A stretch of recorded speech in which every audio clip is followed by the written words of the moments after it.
സ്ഥലമാറ്റ വിവാദത്തിന് പിന്നാലെ കോൺഗ്രസ് അനുകൂല സംഘടനയിൽ വൻ പൊട്ടിത്തെറി. ബോർഡിലെ സ്ഥലമാറ്റ വിവാദം ശക്തമായി പുകയുന്നതിനിടയിൽ കോൺഗ്രസ് അനുകൂല സംഘടനയായ ദേവസ്വം എംപ്ലോയീസ് ഫ്രണ്ടിന്റെ പ്രസിഡന്റിനെ അർദ്ധരാത്രിയിൽ അടിയന്തരമായി സ്ഥാനത്ത് നിന്ന് മാറ്റിയ പുതിയ നടപടിയാണ് ഇപ്പോൾ വലിയ രാഷ്ട്രീയ ചർച്ചയായിരിക്കുന്നത്. ബോർഡിന്റെ സ്ഥലമാറ്റ നടപടികൾക്കെതിരെ സംഘടനയ്ക്കുള്ളിൽ തന്നെ വലിയ രീതിയിലുള്ള ഭിന്നതകളും തർക്കങ്ങളും നിലനിന്നിരുന്നു.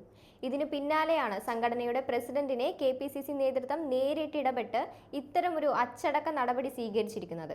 ഭരണപക്ഷ യൂണിയനുകളുടെ ഒത്താശയോടെയാണ് ബോർഡിൽ പ്രതികാര ബുദ്ധിയോടെയുള്ള സ്ഥലമാറ്റങ്ങൾ നടന്നതെന്ന ആരോപണം ശക്തമായിരിക്കെ അതിനെ പ്രതിരോധിക്കേണ്ട കോൺഗ്രസ് സംഘടനയ്ക്കുള്ളിലെ ഈ ആഭ്യന്തര കലഹം പ്രതിപക്ഷത്തിന് വലിയ തിരിച്ചടിയായിരിക്കുകയാണ്. സംഘടനയുടെ ഔദ്യോഗിക നിലപാടുകൾക്ക് വിരുദ്ധമായി പ്രവർത്തിച്ചതും അച്ചടക്ക ലംഘനം നടത്തിയതുമാണ് അർദ്ധരാത്രിയിലെ ഈ അടിയന്തര നടപടിക്ക് കാരണമെന്നാണ് സൂചന. സംഘടനയ്ക്കുള്ളിലെ തർക്കങ്ങൾ പരസ്യമായതോടെ വരും ദിവസങ്ങളിൽ ഈ സ്ഥലമാറ്റ വിവാദം കൂടുതൽ രാഷ്ട്രീയ